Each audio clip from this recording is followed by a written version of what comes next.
Imagine being a complete screw-up, constantly messing up every opportunity you get. Now imagine that same loser, Teddy Jackson, gets mistaken for a cold-blooded assassin. The movie kicks off with Teddy Jackson, a guy who's always trying and failing to sell ridiculous products. He's the kind of guy who always says the wrong thing at the wrong time and totally messes up every pitch. But here's the twist. Despite all his failings, Teddy's got a wife, and you don't.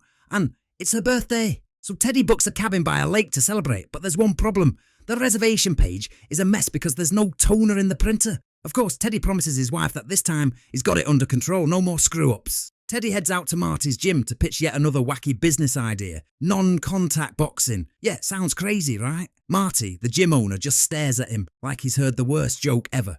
Could be the dumbest idea I've ever heard. Teddy tries to sell it hard. But to Marty, this is just another one of Teddy's brilliant failures. Marty once hired Teddy to do marketing for the gym, but Teddy made flyers that didn't even have the gym's address or contact info. Marty likes him, but at this point, Teddy's out of a job. Meanwhile, things are getting dark on the other side of town. A guy is being tortured by none other than Toronto, a cold, calculating guy who rolls up in his Ferrari. Toronto, a stone-cold killer, tells the guy a chilling story about his grandfather who was attacked by a grizzly bear, which then skinned him alive. Now Toronto's threatening to do the same to the guy if he doesn't spill the information he's after. The poor guy, terrified out of his mind, finally cracks and tells Toronto everything. Back at home, Toronto is preparing his breakfast when he receives a call from his handler. She tells him about a new job with a payout of $2 million.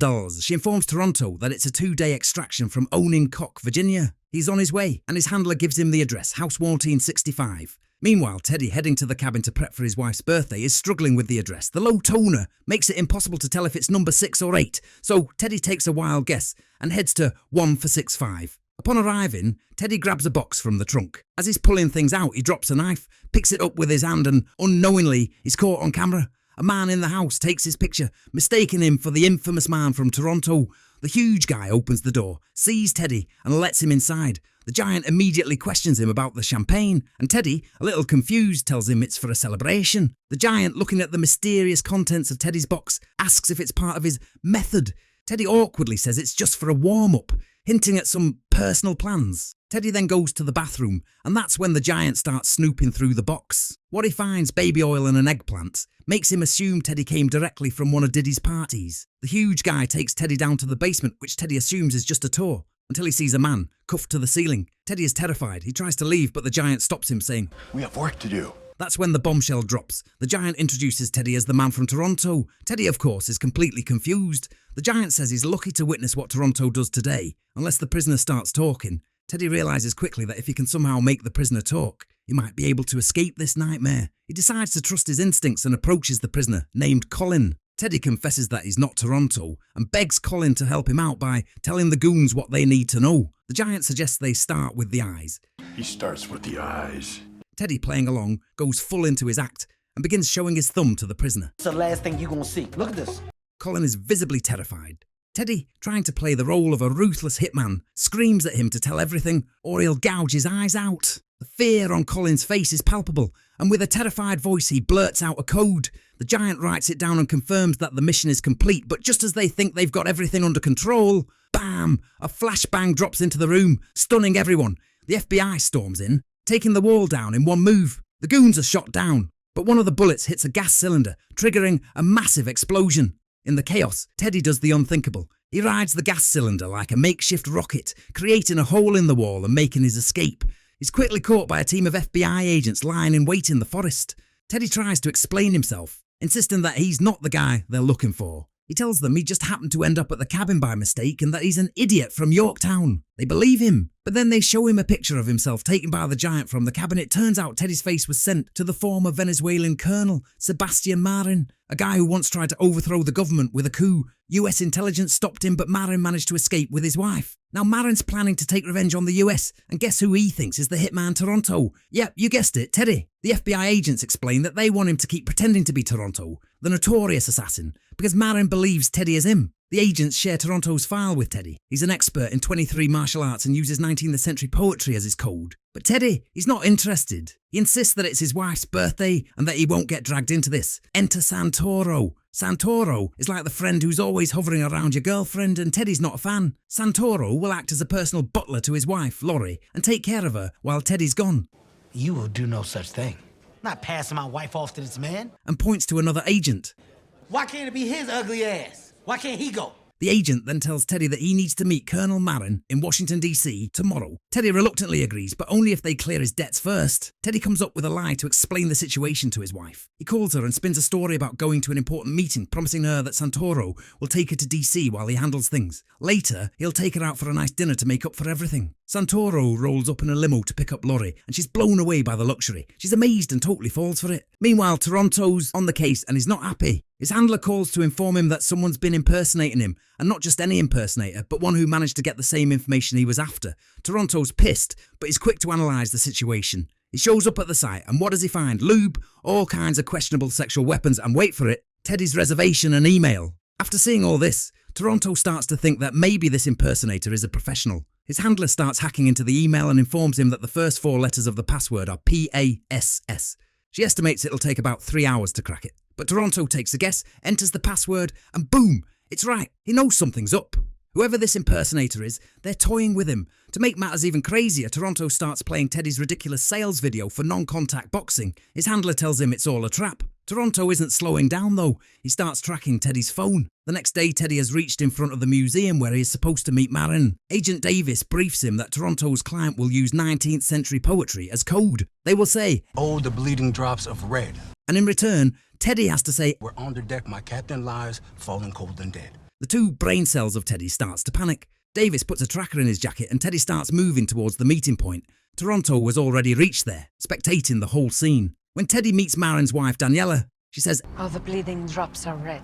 In reply, Teddy says, Oh, yeah. They are. What the hell is he doing?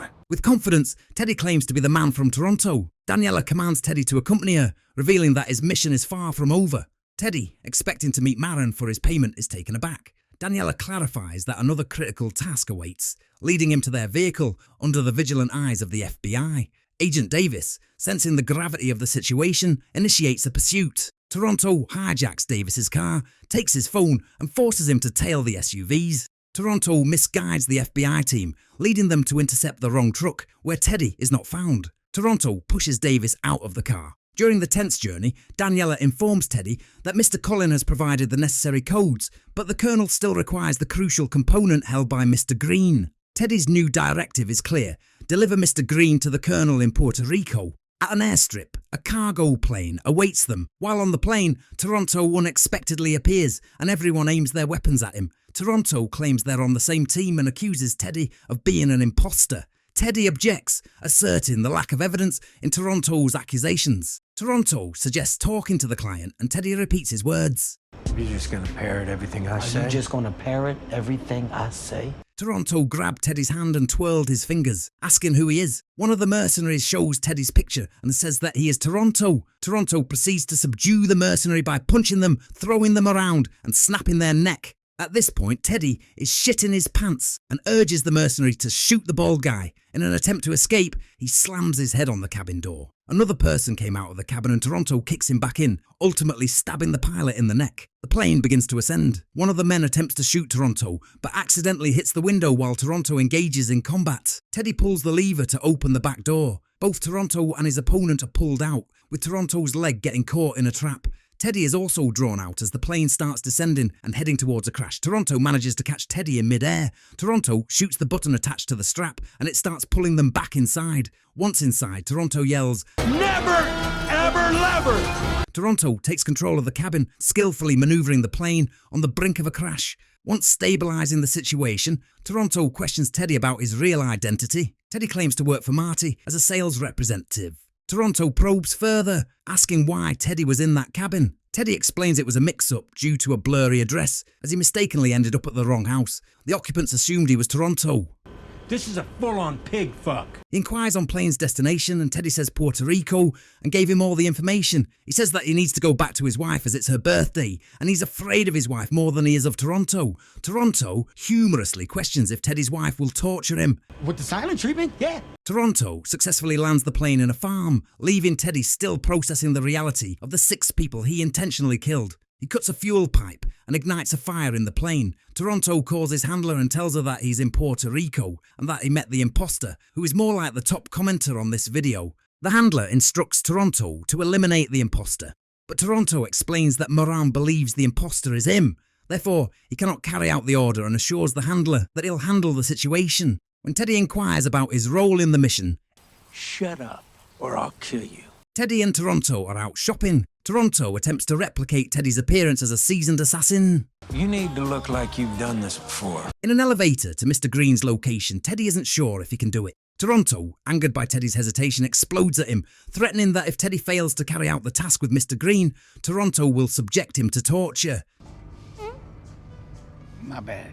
Teddy then moves towards the conference room. He meets Brandon, who explains that they've never seen Mr. Green's face, but knows that he works in the R&D team, so they kidnap the entire team. Teddy, seeking information, questions the group about Mr. Green, but receives no response. In the process of taking out his knives, Teddy accidentally drops them, You dropped the knives? leaving no opportunity to spoil Toronto's reputation. Upon picking them up, he interrogates each member individually about Mr. Green, yet they remain silent. In a moment of misfortune, Teddy accidentally strikes one man in the eye with a knife, causing him to cry blood. Toronto tells Teddy not to vomit on them, but he does happily. The goons express their disgust. Turning around, Teddy vomits on another man's face, who then screams that he is Mr. Green and pleads with Teddy to stop vomiting. I heard you were the best. Brandon notices an earpiece in Teddy's ear and inquires about his conversation partner. Toronto barges in and eliminates the goons. Mr. Green divulges that he and Colin developed an untraceable seismic explosive upon discovering they were working for Marin, who intended to detonate the Venezuelan embassy in Washington. They implemented a fail-safe system. The bomb requires Colin's code and Green's thumbprint to activate. Toronto sent Teddy outside so he wouldn't vomit again as he collects Mr. Green's thumb nicely. Toronto emerges, placing Green's thumb in a cheese bag. Suddenly a man launches at them, delivering a swift kick to Toronto's face. Turns out it's the man from Ohio who received the same task from his handler. Seizing the cheese bag from Teddy, man from Miami tosses him off the railing and flees. Toronto pursues, firing shots as they engage in a heated chase. Hanging precariously from the mobile, Teddy trembles at the sight below. Toronto and Miami exchange gunfire while chasing each other. Miami leaps over the railing and swings on a piece of cloth across the atrium. The cheese bag slips from Miami's pocket and lands near Teddy. He retrieves it, and Toronto instructs him to throw it over. However, the bag falls to the ground. Miami saw this and rushed towards the ground. Toronto tries to shoot him, but by mistake shoots Teddy's ass. Your ass got in my way. Toronto came swinging behind him and knocks him down and takes the cheese bag. Later, they are in men's washroom at an airport where Toronto is stitching Teddy's badonkadonk.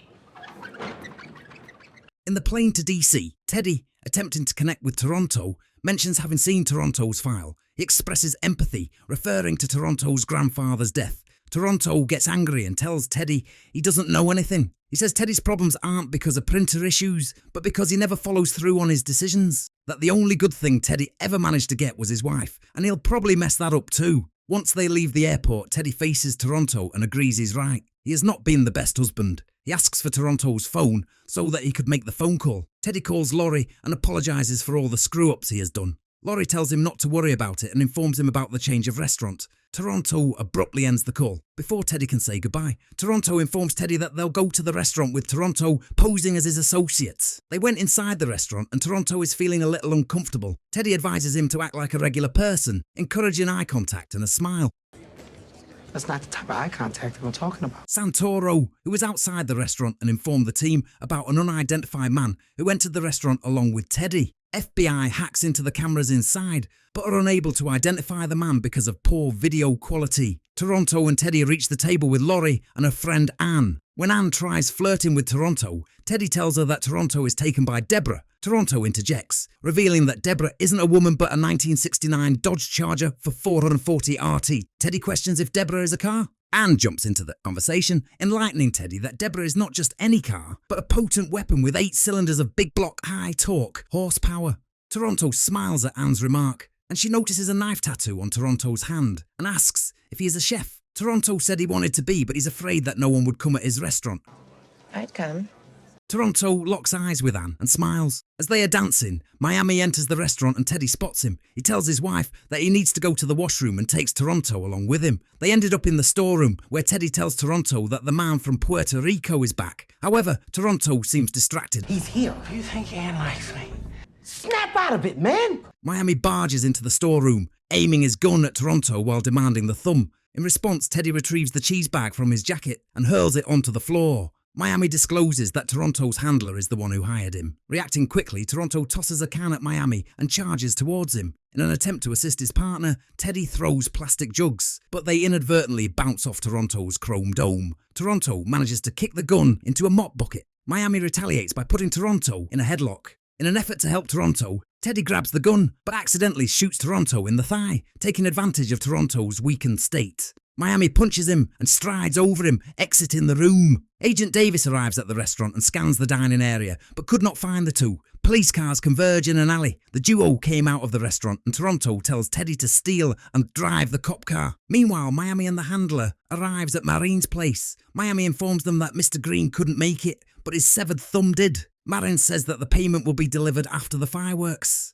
Marine engages the bomb, hidden in the Venezuela embassy, as they are about to scan the thumbprint. Teddy and Toronto also arrives, claiming to be the man from Toronto. As the argument unfolds, a flashbang is deployed, stunning everyone present, capitalising on the chaos. Toronto makes a swift exit from the location with the duffel bag containing the money. Miami and the handler also manage to escape. Marin is shot dead during the commotion. Toronto falls into a laundry box, successfully making his getaway from the scene. Teddy is brought to the restaurant by an ambulance, only to discover it's already closed. As he drives with the entire team, Davis informs Captain Lawrence that the thumb found at the site does not belong to Mr. Green, but to Brandon. Returning to his place, Teddy realises that Laurie has left him. Meanwhile, Toronto is in his bunker when his handler calls, demanding the return of the stolen money. Under the threat of having Teddy killed unfazed, Toronto asserts that he doesn't care. Teddy sits in his garage with a sombre expression and receives a message from Laurie about catching the 4 p.m. train. As he approaches the train station, the handler arrives wielding a grenade launcher, unleashing a barrage that demolishes cars in the vicinity. Toronto and Teddy seek refuge inside a food processing building, with the handler in pursuit firing a handgun. Cornered at a dead end, Toronto hands over the car keys, claiming all the money is inside the trunk. However, the handler follows them. Teddy takes decisive action, pulling a lever that sends the handler plummeting into a tank filled with boiling water. The handler screams in agony, prompting Teddy to coldly urge her to meet her demise. I think you just made human tempura. Detecting the scent of gas, they notice a leaking cylinder. An ensuing explosion propels them out of the building, and they land on the pavement outside. Teddy reflects that the past 2 days have been enlightening and proposes friendship to Toronto, only to realise Toronto is already gone. The man from Tokyo appears, inquiring about Toronto and unsheathing his sword. In response, Toronto crashes his muscle car into the assassin, sending him flying. Toronto hands his car keys to Teddy, instructing him to follow Laurie to the station and emphasising not to scratch the vehicle. As Teddy drives away, he is pursued by the police. Teddy abandons the car to meet Laurie, apologising for his actions and pledging to be a better husband. Just as they are about to kiss, they halt, observing an approaching train that collides with the muscle car parked on the tracks, causing money to scatter from the trunk. The police arrive, tackle Teddy and apprehend him. 1 year later, Laurie, Teddy and Anne enjoy a meal at Toronto's restaurant. Toronto arrives and checks if everything is satisfactory. As the server places the bill on the table, Toronto offers to pay, but Teddy insists on settling it. Seeing the amount, Teddy lets Toronto pay. Teddy tells Toronto that he has initiated his business. He hands Toronto a check as the initial payment for Toronto's car, but he wants his car back. Teddy explains that the car's chassis was cut in half. The end.